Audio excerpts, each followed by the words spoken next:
Good evening, good evening. Welcome back to another episode of D.R.E.A.M Podcast. Myself, Jackie Mitchell, my man, my brother from another mother, my guy, Scott Cloman. How you doing, my man? Man, I'm good. Man. It's been a long Good. day, but we're here.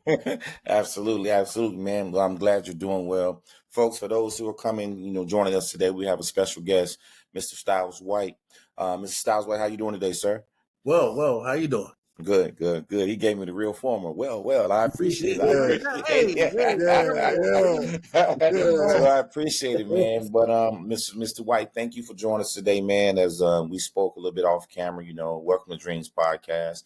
For those who've been following us, we want to thank you. We also want to thank those who's been following. We want to give salute and congratulatory meetings for this previous Veterans Day. So we always want to make sure we pay homage to that, and for those who served our country and for those who keep us protected.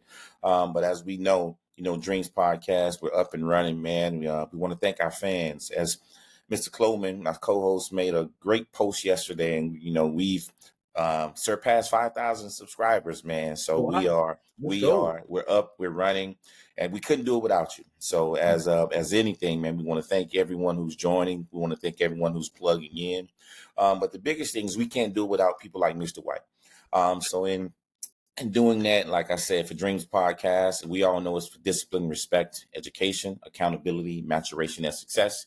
And we just want to make sure that we continue just to allow the platform for people to tell their stories, and they're transitioning into real life, this locker room to reality. And what better way is to sit around with old former players and people that think they're washed up, ain't doing nothing, but we're surprising people every week, man, because everyone has a story and everyone is doing well. So I will give Scott a chance to say a few words, and we'll go from there. Yeah, man. It's I'm excited. I'm excited about this one. Mr. Stylez White. We met in 2003, and he came to the Washington Redskins at the time, which is the Commanders. And if I'm not mistaken, I think as soon as he got there, I took him out. I think I took you probably remember that. I took you out. I was the first one to take you out to hit the streets with you. You know what I mean? Hey, what year was that? Well, 2003. Yeah, yeah, just got there. He was like, look, he said, hey, can we curse? I don't want to curse. Man. No, I just want to make sure. You can bleep me out. No, here's the thing, right? It was a blur from getting out of there, getting dropped in the 7th round to it was a blur. I had a good time. Yeah. All I know is I had a good time. You were a part of that, so thank you. Yeah. Also, I'll talk about something else. A little bit later in the show. When we actually had 2 stints together. We played in Washington together with the Redskins, and then we actually reunited again in 2006. We played arena football together in Orlando, and he probably remember this. I got a memory like an elephant. I remember one night I went out. I was like, man, what you doing, man? And he said, I'm going to the Roxy. I think it was called a Roxy, I think. It was. I said, I'm going to meet you there. I get there, man. Hey, he got bottle service. Let's just say I didn't even make it. I had to call in sick. Let's just say. I had to call it. Hey, his fault. Oh, my God. Hey, listen, I want to take responsibility for getting the stuff. You drinking it, that was on your own. Yeah. I had to do that. Right? Listen, we had a good time, man. But all seriousness though, man, hey, I'm gonna tell you, talking about a guy who could rush the passer, Jack. Like, hey, this boy here, he coming off the edge. And I just remember him coming. He had that he had mastered that Reggie White hump move. Oh, he used to kill people. I mean, he just a great pass rusher. And we'll talk about a number of things, throughout the show. And I was just happy to see him, kind of get his just due at some point. But jumping into it, man, doing my research, like I kind of talked about off camera, I said, man, I thought I bounced around. You get drafted in the 7th round to the Houston Texans. This is in 2002. Mm-hmm. You get waived. Then you go to the Bucks. You get waived. Then you go to the Falcons. This is all in 1 year. Mm-hmm. I mean, I gotta ask, like, what was going through your head at some point? Like, did you at any point that year did you feel like giving up? I just had to ask, did you feel? So when I got drafted by the Houston Texans, I feel like remember, and I don't know if you remember, like I had 4 sacks in one game. I was doing my numbers, like I was doing great, and I got cut. And for me, I have never not been good enough for a team. Like every team that I played on, I was good. Like and when you cut me, like when they cut me, I'm like, what do you mean?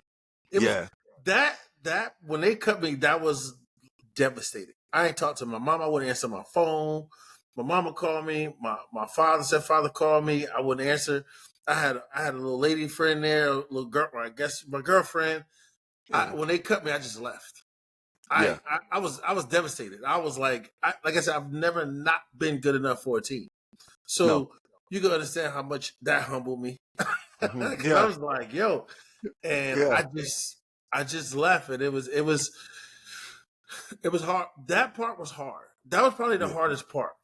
And then I got cut like after it was easy after. After the first one was the most devastating. At that point in time, when I was just getting cut and trying to understand, hey, it's just a business. It was nothing more than, hey, I need a flight here. Oh man, we really like you. It was a numbers game, but like I don't even want to hear it, bro. Like just listen. If you cut me, I don't care what your reason is. It's not good enough for me. So let me just go ahead and get my ticket and get up out of here. You know what I mean? Some places I drove to, some places I stayed at people's houses. That was rough. I think that 2002 season was rough because I remember I don't know, was that the same year I think I went to the Tennessee Titans too? And I don't remember offhand. I'm sorry. It's been a while. But there was points where I was like literally sleeping. I was on some practice squads, sleeping on couches, as I moved from team to team. And, let's say that I did 1 week and then didn't work for 3 weeks, then got up for another week, didn't work for 3 weeks. So now all these bills are getting piled up because, they ain't stopping. The bills ain't stopping. And then you try to catch up to get behind, get behind. It was very much a test. Like, I mean, like it's just like basically how bad you want it. And I sacrificed a lot, like with my kids and all that stuff too. So it wasn't. I mean, hell, what? I didn't make the NFL roster. I came out in 2002. Obviously we did the arena, did NFL Europe. I worked at Deer Park Water in New Jersey. I delivered pizza. I mean, I made the team to 2007. So that was like 5 years. 5 years of hopping around at different cities, staying at different people or players' houses, places. Some of them were very, very gracious, and I was grateful for that. It was a lot. It was like I said, I had kids at the time, so I wasn't much in their life. You know what I mean? Like I'm trying to follow my dream, and it was. How many kids? You'd be very slow to say it's worth it when you think about all the sacrifices and stuff that you made. Now, I did the 4 years, 3 years, 3 games. I got my pension, got my 401k. So luckily, with a little luck, and I didn't even realize that. I'm gonna tell you how far off I was. I remember Quincy Black, and I was at the Bucks. So mind you, I was with the Bucks twice, right? Yeah, I see that. Yeah, and I'm gonna tell you a story how that happened, but. I remember when Quincy Black shook my hand, who I played with one of the linebackers. He's like, congratulations. I was like, okay. He's like, this is 3rd game. And I was like, all right. He was like, 3 years, 3 games, you get your pension. I had no idea, bro. Like, I had no idea. Like, I just was very, like, I was very ignorant to a lot of the stuff that I was blessed to get because now, you get your pension, you get your 401k, all of that stuff. It worked out well. But I can tell you, after I bounced around, I think it was 2007. I would say how crazy it was. 2007, that's when I was like arena player of the year, defensive player of the year. I was balling. I led the league in sacks. I'm thinking back then my name was Greg White, right? So back then, before arena came along, it was always the football player Greg White. But when I got to arena, it was Greg White, the football player. And believe it or not, that's a difference. There's a very big difference A Tampa Bay Buccaneer, Greg White, or Stylez White, the Tampa Bay Buccaneer. The placement of everything. You understand what I'm saying? Because when people start just associating you with being the Buccaneer player at the time or whoever the player at the time, that's all they see you as. So you want to make sure that your name, it was very important that I did. But so 2007, this is funny. I remember this because 2006, I'm going to tell you how crazy it was. 2006, I went to the Orlando Predators and I didn't have no money.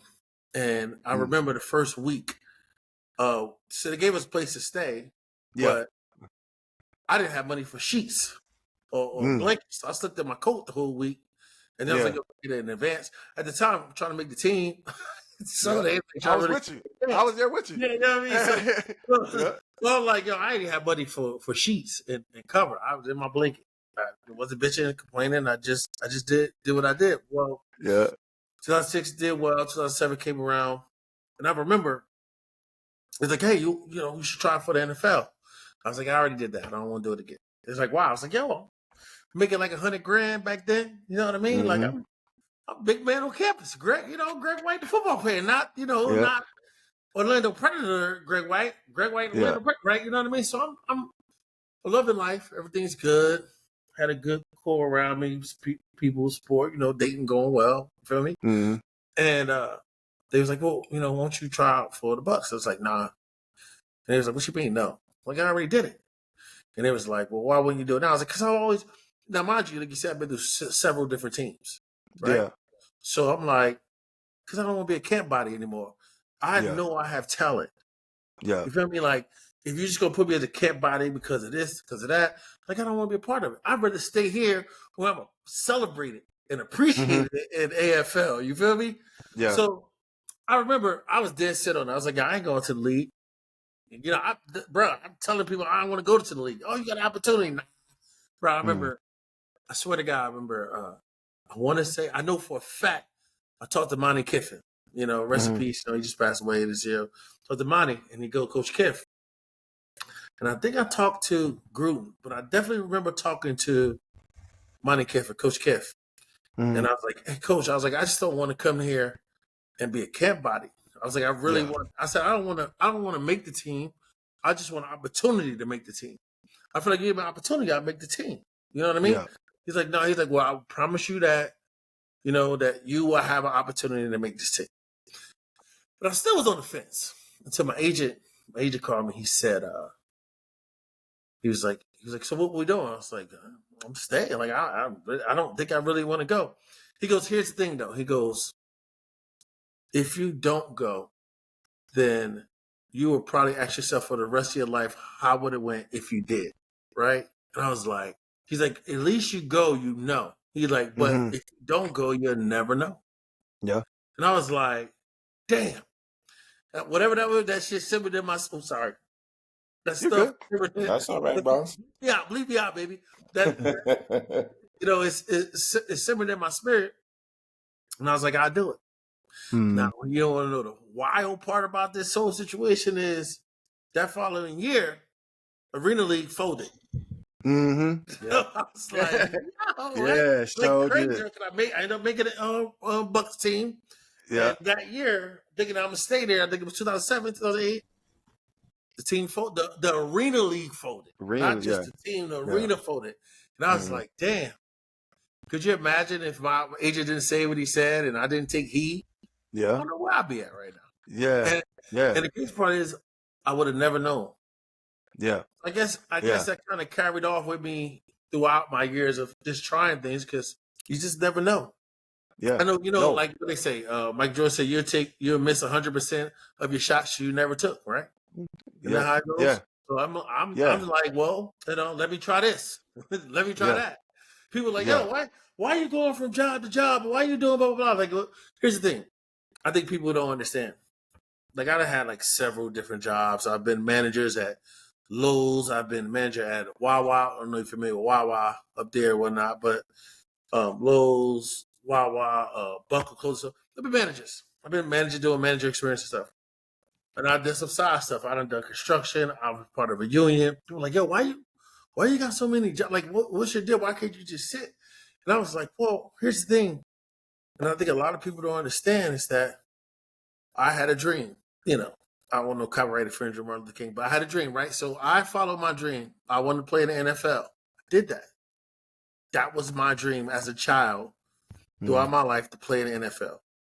Not only did I play in the NFL, I started in the NFL, and I led the team in sacks in the NFL. Yeah. And even, even to a point where in history, I'm tied with like a franchise with 7 forced fumbles in 1 year. So I'm always going to be the legacy of the Tampa Bay Buccaneers. You dig what I'm saying? Yeah. I did what I dreamed to do. Now I'm trying to figure out what to do next. Yeah. That transition. Everybody don't understand. Like, yo, you don't have jobs here. How come you don't want to keep a job? How come you...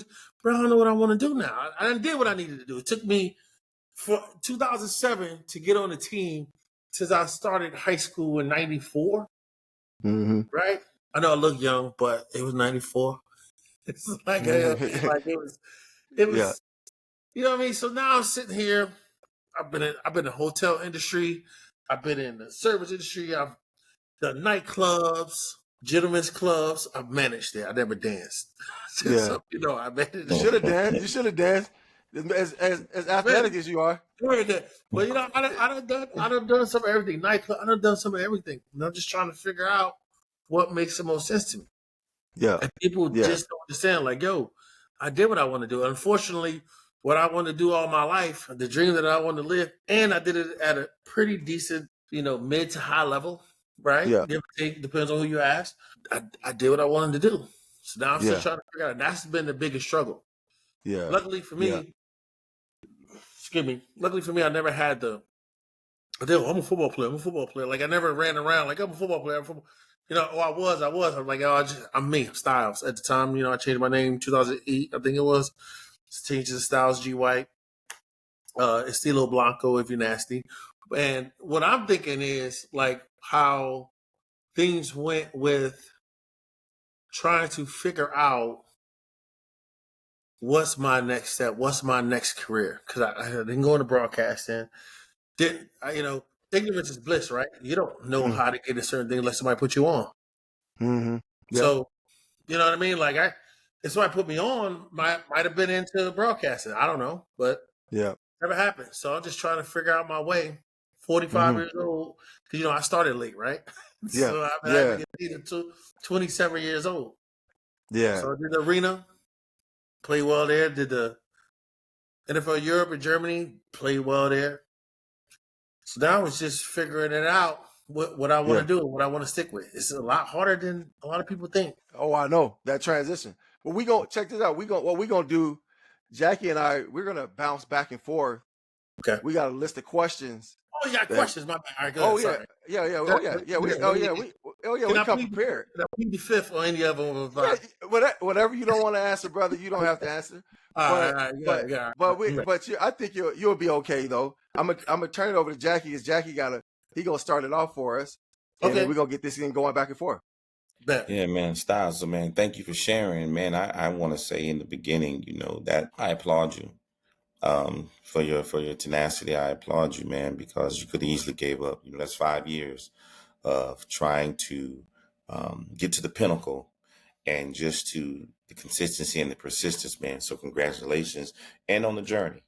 Congratulations on the journey, man. And the biggest thing about that is, that really tells who you are, and that it's a testament, to what type of drive you have. And so coming from when you came from, New Jersey, as they call it, Brick City, one of my favorite rappers, Redman. I was an East Coast guy, so Scott know this. So we went to school together. So I so for me, he's one of the better lyricists, of all time for me. But you coming from New Jersey, growing up in New Jersey, you go all the way to University of Minnesota to play football, and from there, was this a culture shock? Because, being from New Jersey, being from, depending on where you are in New Jersey, it's some rough spots up there. So like I said, so being a culture shock, and how did you handle the transition from the East Coast going to the Midwest?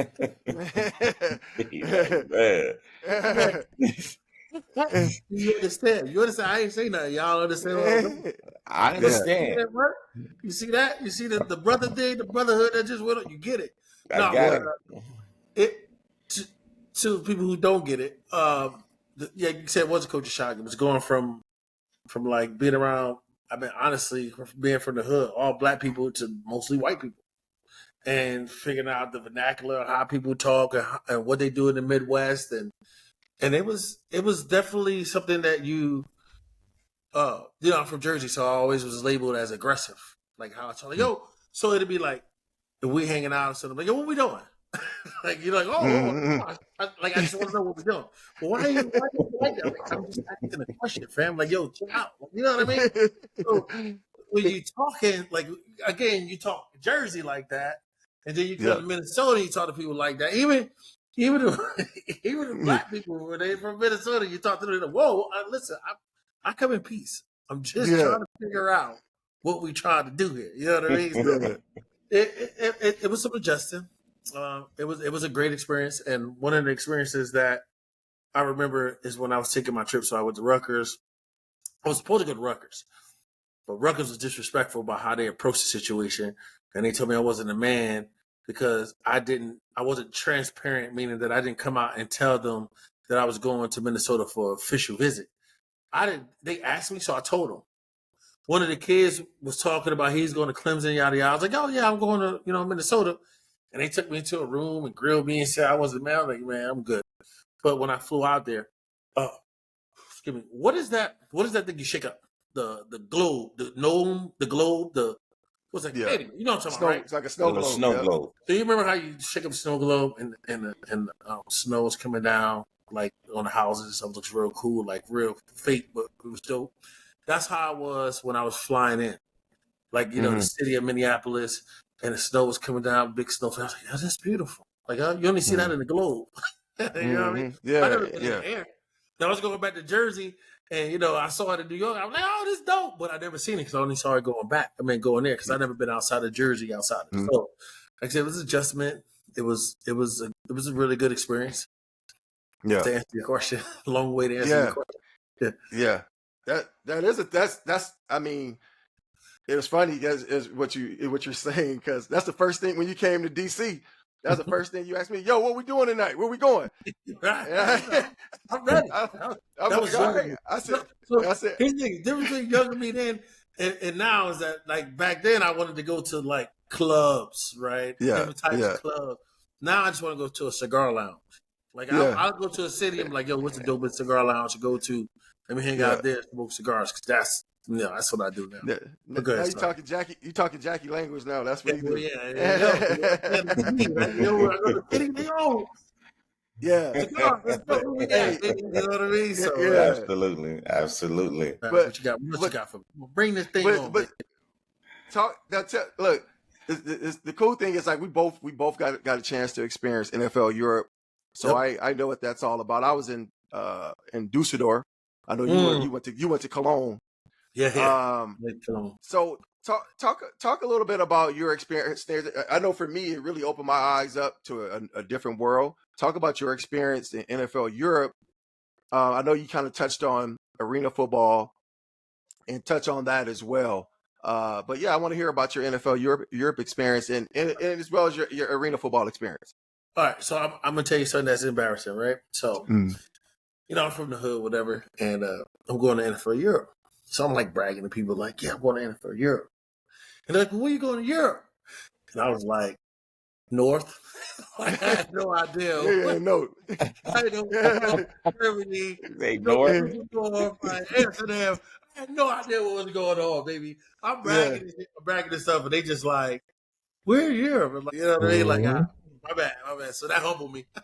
But going there was wild because I don't think everybody was driving. So the driver's license wasn't that big of a deal. And it was expensive, I believe they told me. The train was the way to go. And I was on the speed train, whatever that famous speed train is, where to go like bullet train. Bullet train. Yeah. And then the crazy part was when, being from Jersey, whatever, you in like the little town cars or whatever. Brother, and there they had taxi cabs that was Audis, Mercedes, Yeah. Lexus. I'm like, yo, I got these Yeah. cars around here. Like, Yep. this is a cab? You know what I mean? Yeah. Like, I'm luxury for no reason. Like, you know what I mean? I'm from the hood, so I don't know. But, you're dealing with those town cars. That's the nicest you're going to get is a town car. I think everything else was like a Buick. Like, I don't know what it was. Right? But going in, that was cool. So, seeing how clean it was there, too. Like I said, I'm just taking advantage of the subway system, kind of like we did in Jersey or from New York and stuff like that. But it was different. Obviously, in Germany they speak Deutsch, not German. They speak Deutsch. You know what I mean? So it was cool. I was trying to learn there while I was there. Didn't work out. Yeah. Trying to learn a different language didn't work out the way I wanted to. But it was a good experience. Yeah. Yeah. You know No, what I mean? I can attest to that too, man. It was definitely a learning experience, and it was. And I'm sure you can attest to this. You get an opportunity to actually play, for guys at that point, on and off practice squads and stuff like that. So you get a chance to play. It was wild there. It was like, everything was very low budget. Obviously, you go to the NFL, you were drafted or you've been there. You see how they do it there, and now you're like, there was like high school back in high school, right? Like, remember how we used to, when you had training camp and you was on like the worst field and you was in like whatever uniforms. Oh yeah, Like, it's rough. It was rough. You had to grind. It was like I basically was like I don't need. Matter of fact, maybe college was actually better when it came to like practices and stuff like that. Oh but, yeah, you had to do what you needed to do to get ahead. So you had to grind. You had to take those L's. Oh yeah, no, definitely great. I'd do it again. Yeah, yep. Especially if it's on $8. I don't want to pay. Oh, yeah, exactly. Exactly. Back on that thing. Yeah. Yeah, man. So Stylez, you touched base on it earlier, man, when you were, in your stint from 2002 until you got back to, went to the arena 2006, your agent had a conversation with you. And I'm just grateful that you really paid attention to what was happening, not saying anything other than what I'm saying. But to me, like you said, had you not taken that phone call, had you not, just adhered to that message, like you said, there's no telling you would be. So in addition to that, you had an amazing season in 2006. You see what I'm saying? It afforded you the opportunity to get back into the NFL. And I read your story. You met Gruden's brother, John. Yeah, Jay. He gave you. Jay was very instrumental in that. Yeah, yes, he like that's how the connection happened between you and Monty. And like you said, Monty was like, hey, and for all of us, we talk about this all the time. We want a chance. We want a chance to see if that's it. Just give me an opportunity. If I can't make it, that's on me. But if you give me a fair shot, I can live with that. And so in doing that, man, what was your mindset knowing this will probably be your final opportunity to play?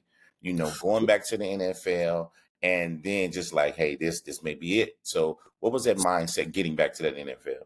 So it wasn't even, here's the crazy part, right? Remember, I said to you, I didn't even want to go. Right. So what was the deal? For me, it was like, I don't care. Like, thank you, but no thank you. Right. And people were like, you really turned down the NFL? I'm like, yeah, I'm happy. You know what I mean? Like, I'm happy here. So I thought, right? I'm happy here. I'm making like 6 figures and whatnot. They pay for my housing year round. I'm big man on campus. You know what I mean? I'm running the show. Everybody, posters with me on there. Everything feed my ego. I'm doing great. Why would I want to leave that? Absolutely. I get it. It's the NFL. But you also got to understand, I was in the NFL. I felt like I played decent in the NFL. I felt like I've been to 7, 8 teams or whatever it was and never really got an opportunity, even though you saw my talent. And so just to fast forward real quick. When I was with British Columbia, BC Lions, I was in Canada, they used to have me on the practice squad to try out offensive linemen. They had me pass rush against them to make sure that they could be worthy enough to be on the team, but never activated me to play. Think about that.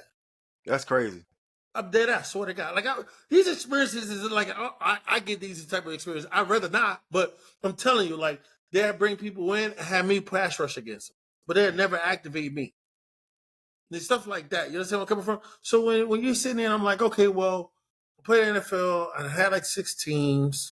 cool, it's great. Nobody really wanted to give me the opportunity, put me in the games, let me be great, right? Arena did, Jay did. Yeah. When I was in Arena, let me say how you know Arena, Scott. So it was so, I was like high school too. It was so crazy because I almost got cut because I was 95. There was another dude who was 95, right? And me, not I don't know. I'm just playing the game or whatever. So one day I remember my coach. Coach was like, "Hey, I need you to pass rush." And I was like, "Okay." And then the other guy pass rush. He's like, "Okay." He's like, "I need you to pass rush again." And I was like, "What the fuck are they picking on me for?" Like, again, I don't know what's going on. I didn't even pay attention to a dude having the same number as me. Like, I'm in my own little world. So kind of found out later, the reason why he was doing that was because on film, we both looked the same. But he knew that one of us was better than the other 95. Does that make sense? Absolutely. So he's like, is that him? Was that not him? Was that one doing better? This one doing better. So he had to do like he never told us he had to do a rush off. And from there, he got cut and I stayed. Where was this? Where was this at? This was in Orlando. Oh, this is in Orlando. We was there. Oh, so somebody's finna go home. You didn't even.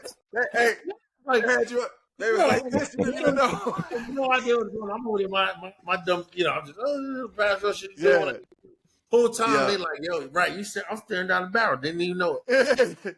You know what? Yeah. So I mean, he said, I think it was wild that the fact that I even denied going to the NFL. I was like, yeah, listen, it was dope flex, right? I was like, no, it's like I don't want to go. But I'm glad I did. Because that just goes to show you, right? That fate, how that works. The next year, the whole AFL folds. Yeah, that was because they had a lockout. That's what it was, I believe. I don't know what I know. They ain't it was a lockout. Yeah, they had a lockout. No, but you know what? I remember that in training camp. I remember you had a decent training camp, but when you really turned it on was when the like in the game. Once we got in the game, I mean, you were always a good player, but I knew you could play. I seen you, pass rush in Washington and whatnot, but in Orlando, Jackie, when I tell you, man, how many sacks you had? Like 16 or something? 16, something like that. Yeah. 17. He had 17 and led the league. Man, and we go both ways. Yeah. Had to go both ways. He couldn't block. He couldn't block. He couldn't block. But you had to put him in. Like you would try to keep. If you had a specialist, right? But there were certain. I think because it was only one. A DB. There was two DBs. It was a duo. Where it was a DB. Everybody else had to play both ways. Right. And so you would try to hide them. As best you can. Yeah, a little tiny. And they would try not to put him out there, but if they take him out, then he's dead and he can't go. He can't go back in on defense. And so he had to just just take that bull rush. But no, man, he three step. Right? Punch him. That's all I got. You know what I mean? Yeah. But no, that was that's when I was like, this cat for real. And that's when. And sometimes here's the thing. A lot of times we play better when we're loose, when we don't, because you didn't feel that pressure. Little the league was about to you're about to have a lockout or hold or what have you. But you're thinking, I'm cool. I'm gonna go back and make $100,000 because they pay for your apartment. We had food vouchers at different restaurants. He the man, so he's like, I don't care if I make the team or not. And that's when a lot of times that's when great things happen when you just play loose like that, man. But here again, you're with the Bucks until what? So that 07, 08, 09, 8, 9, and 10. Yeah, it's 4 years. Up to 10. And then another 11 going to you get a stint. You had a short stint with the Vikings, and then I really thought I was gonna make the team, the Vikings. But go ahead, sorry. No, with the Vikings, go ahead and talk about that. How was that experience? I just thought that went to University of Minnesota. They picked me up. I felt like I had a decent enough resume in the NFL. Yeah. And I think they wanted me to run one on the left side, but I was just a better right side rushing. And they already had the dude who they had a first round draft pick. He was playing rush in. on the right side, and I thought I did it, and then I thought it was cool. They was like, yeah, you know, I mean, I'm talking about, you know how, you know, the Reaper. Yeah. Oh yeah, they come get you. Waited to the last minute. I'm thinking everything good. You know, they walked past me one time. I was like, oh shit, you know, I made it. And then, you know, later on that night, got you. Dead man walking. Yeah, I tell you, funny story. It wasn't funny then. When I was with San Francisco in 2002, they're doing the last cuts. We just played against the Chargers. I'm feeling pretty good, and they came, man. So they getting it, you know. They came, got that tap on the shoulder, and I'm like, dang, man. And I'm like, because I balled, you know, and so we all been there where we played well and things just didn't work out. And I go upstairs, I'm sitting, you know, the guys who got getting cut, we were around the table, we got to sign the paper. They're gonna getting your plane tickets. So I had a really good relationship with my receiver coach, George Stewart. So I was like, let me go thank Stu for, you know, because he helped me out, you know, and you know, he was always honest with me, and so I say, hey, Stu, man, I appreciate everything. And man, I said, you know, you definitely, you know, what you did for me here, it meant the world, and I definitely appreciate. He's like, what you talking about? Where you going? And I said, y'all let me go, right? He said, we just came out of the meeting. No, he said, stay right here, don't move. Man, they had dude that came and got the wrong dude. Yeah, dude came and got the wrong. They was keeping me. I know. If I didn't go say that, I would have been on the plane. No, you would have been on the plane, 100%. I'd have been on the plane. Wild. Wow, man. Wild. Crazy, dude. I was about to get, man. Get on Delta, baby. Get that on Delta. Oh, yeah. Fucked up now. Man. But tell me, I mean, you had I saw you had a stint in the UFL, you know. The UFL. That was a joke, bro. I know. Marty Schottenheimer, Coach Schottenheimer, he was, I think, our coach. And, you know, we going through training camp, get a couple $. You know, now the game's going on. Yeah. We ain't paid yet. We get paid. Free. Like, you only can pump fake me so many times. Come on, yo, I'm you know, we take care of you, just keep going, and blah blah blah. You don't want to let your team down. I go team my ass, bro. Like, get me out of here. Like, I don't know what happened, but I know I ran into some money. I took that money. It wasn't for the UFL. I took that money and flew somewhere. I don't even remember. I was like, yeah, I did 3 weeks, bro. Like 3 weeks, 4 weeks. No chance. I have no money. Like, I'm hurting right now. Child support. Like, come on, baby, talk to me. Yeah. Virginia Destroyers. Yeah. No. It's crazy, man. But these are the stories that people don't know about, man. Stuff like this stuff the things we go through, man. Well, you know, and now after that, obviously, you know, the football career is over. Mm-hmm. You know, talk about that transition in terms of adjusting from the locker room to reality to the real world. Well, right? Obviously, you're not making the type of money you make when you're in the league, especially when you get those roster checks. Yeah. At the time, I think we was at like 300,000. I think they have almost $1 billion now. Just the base salary, like your regular roster, right? So yeah, I think rookies or free agents, whatever, make like 300,000 at the time, right? Mm-hmm. What was that, like 20 years ago? Well, I don't know. Like 15. I think now to like 700, the minimum. Yeah. Like the minimum, $700,000. You still out here with your best life, $700,000. Yeah. You gotta adjust, and you go from spending $2,000-$3,000 a week. You know what I mean? Like, it ain't nothing to making $2,000-$3,000 or $4,000 a month.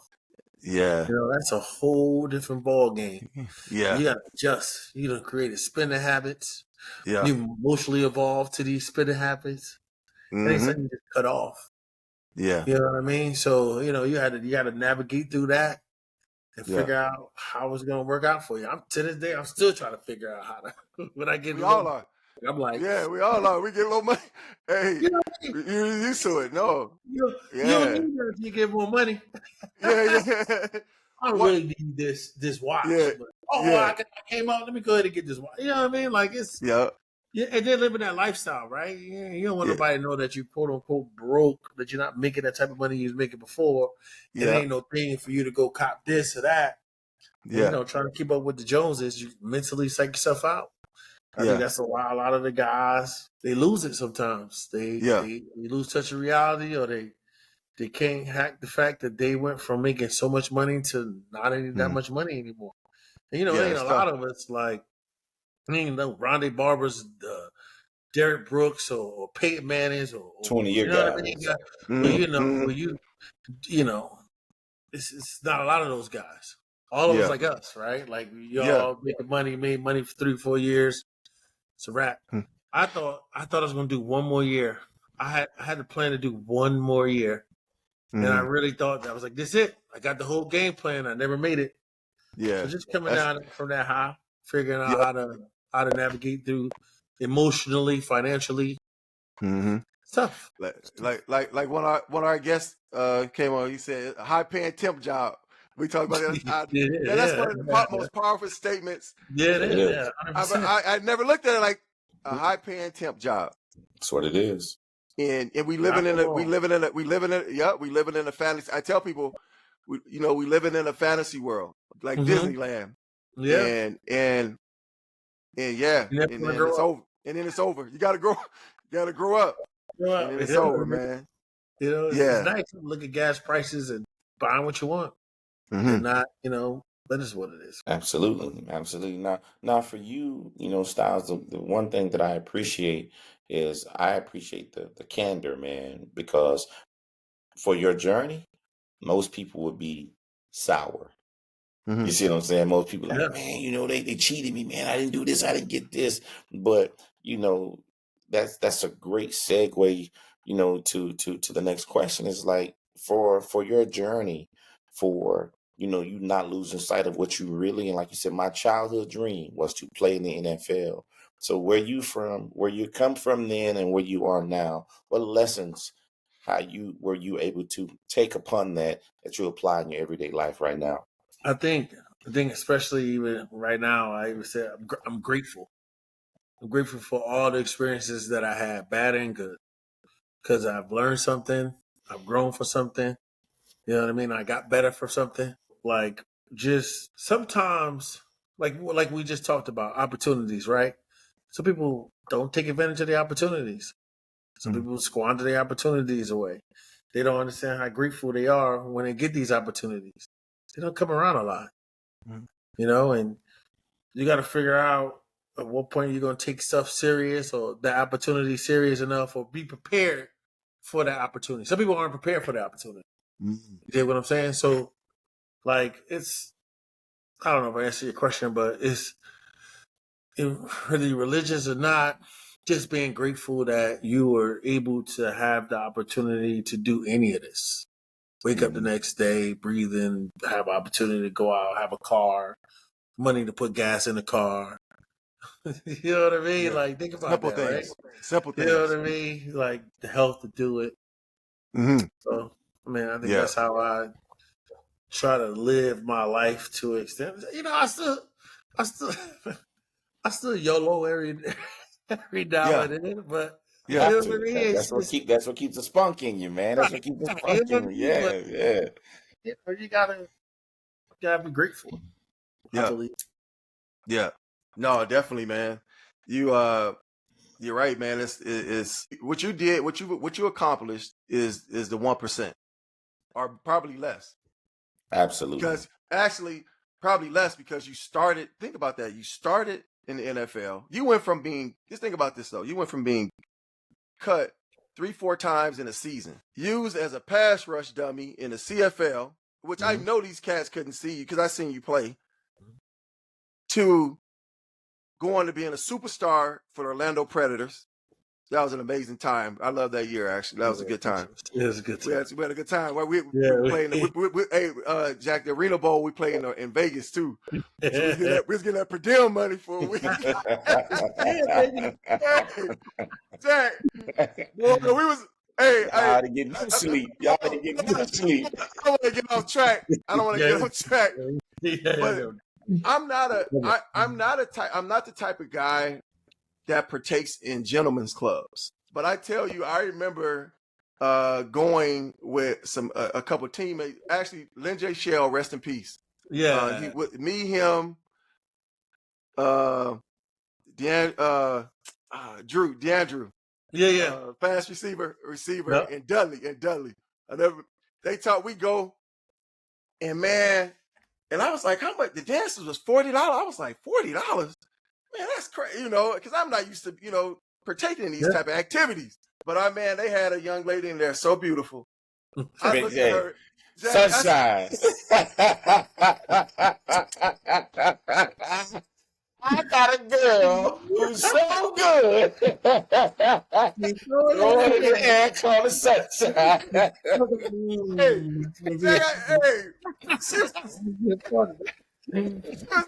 my God, boy. Jay, I was like, what are you doing in here? Take everything I got, baby. Take everything I got.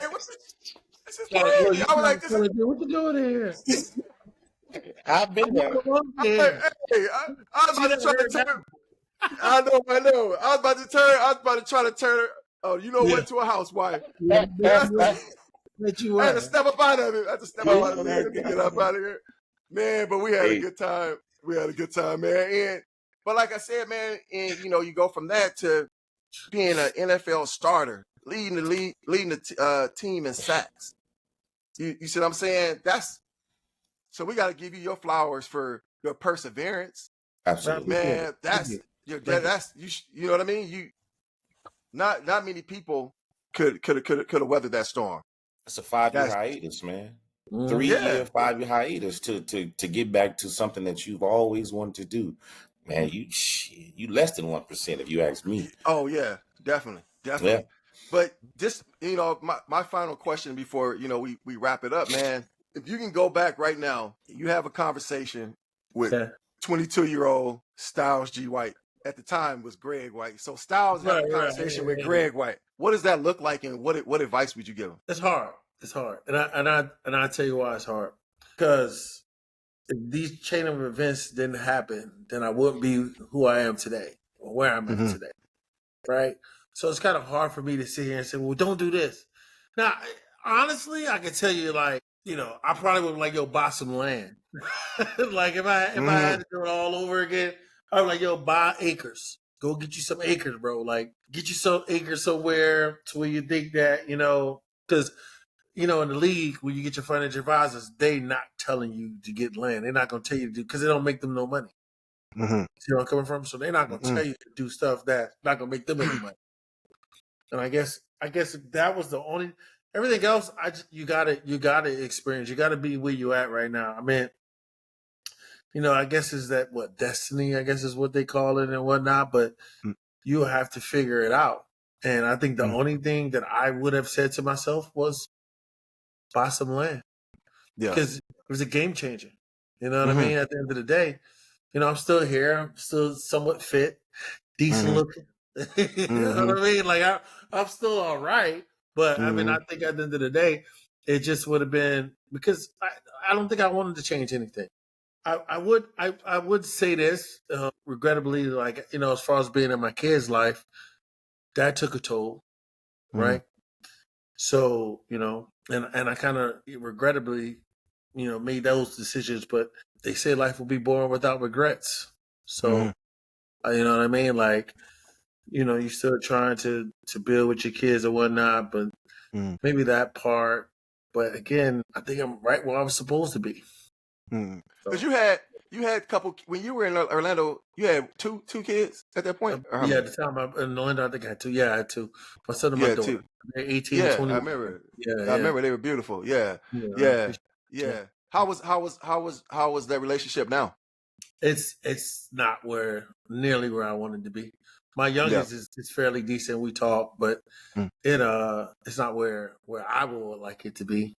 You know what I mean? So yeah, I think from that perspective, a couple of things. But again, I guess I think I'm where I'm supposed to be right now. So yeah, and it'll get whatever there. that means. Yeah, no, right? Whatever that means, right? So, yeah, and that relationship it'll get there as long as you keep that same tenacity. right. You kept, chasing that dream, and then that'll come as well.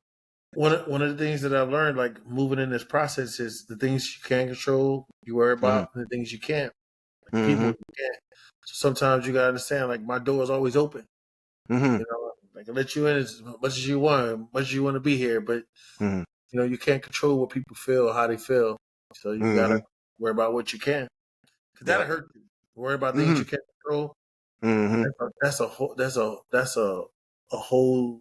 That's a deep hole that I don't know if you get yourself out of. So, yeah. If we don't let no, man. That's what it's about, man. Is talking about these things, But before we turn it over to Jackie to wrap this thing up, man. I was just thinking because at your height, you were about 290 when you were playing. Yeah, I'm like 6'3", 290, 285. Jack, this cat do a standstill backflip. I'm talking about like spring. I'm still paying for a low fee. Just so you gotta pay for it. Yeah, man. Because things don't rotate as fast as they used to. But for a low fee, this cat in the game with his equipment on, get a sack, jump up and do a backflip. I was like, man, this is crazy. Tough. I was athletic. What can I tell you? He was. Yeah. Absolutely. Yeah. Absolutely. Man, I am Stylez, man, I'm a little taken back, if I may. And just give me a second because I'm blown away. And I'm not saying this, and I pray that you hear what I'm saying right now because Scott said giving you flowers. Let me tell you something, man. Like you're talking about, have you ever just sat back and just thought about what you just shared with us? I mean, yes and no, but go ahead. I'm listening. No, because like Scott said, you are the epitome of perseverance, as Scott said. You're the epitome of hard work. You're the epitome of don't quit. You're the epitome of focus. Now, the thing that I really paid attention, you say you can control what you can control, and that's one of the things I'm big on: accountability, but also being present. Like you said, without those chains and events, I wouldn't be here. I wouldn't be the person I am today. And the accountability that you're able to accept on that for everything that's happened, for everything that's transpired, most people would have faltered, man. Most people would have fell to the wayside. Most people, you wouldn't be able to have this conversation because, like you said, it takes them to a place where they may not be able to return. You understand that? So, man, from me to you, just meeting you, man, I applaud you. And I'm grateful, as you said, like, because these are the things that makes D.R.E.A.M.S Podcast what they are.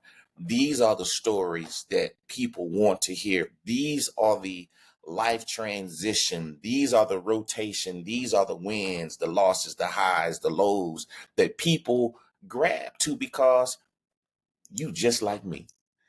And that's what it's about. Like you said, you didn't allow football to identify you. You identified it, and you didn't allow it to be your persona. Like you said, he was like, it's what I did. That's the difference in between, like you said, going back to the NFL, being comfortable right there in Orlando, you getting the message and you saying, you know what? I'm going to take this opportunity. Look what that opportunity did. You know what I'm saying, man? So I pray that your kids hear this message and whoever else a part of your life hear this message because they don't know the sacrifice. They don't know that journey because all they know is daddy wasn't around. I went through the exact same thing. That's why it's like, it gets me because I know what you're speaking to and what you're speaking from. You know what I'm saying? And so I just, like Scott said, I'm praying for you in that sense where that relationship mends and you continue, just like you said, you can't make it happen, but just being present, being willing, like you said, leaving that open door policy. Hey man, that speaks volume to the man that you are, to the character that you have, and the mindset that you're willing to say, you know what, I can forgive. It's out of my hands now. Mm-hmm. That's huge, man. That's huge, Stylez, man. So, man, yeah, man. I mean, just the strength that you've shown. Like, how many people can say that, man? Think about that, Scott. Like, think about you come, you're drafted, and you become a journeyman draft man. Boom, boom, boom, boom, boom, boom, boom, boom, boom. You get somewhere where finally somebody say, man, I'm gonna give you a shot. Now you lead them in sacks. You get, like you said, you get your 3 years, you get your pension, you get what you feel like you need that other people would never understand the journey, man. So, man, these stories like this is why I appreciate D.R.E.A.M.S Podcast, doing this with my brother Scott, meeting people like you and our other guests that's been on here, and everybody got a story.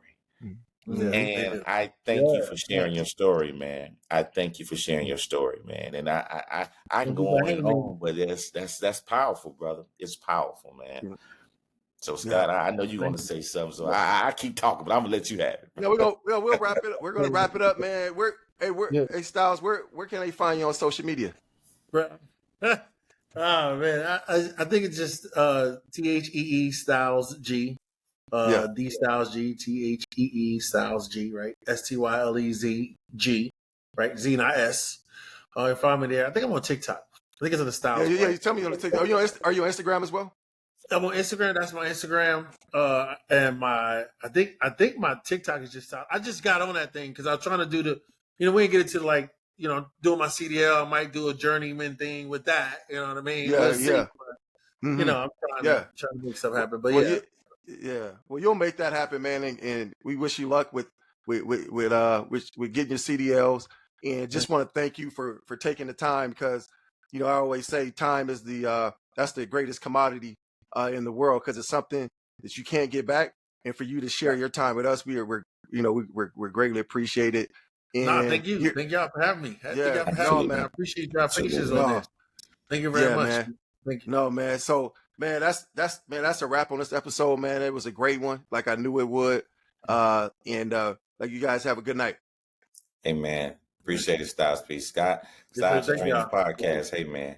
We on. All right.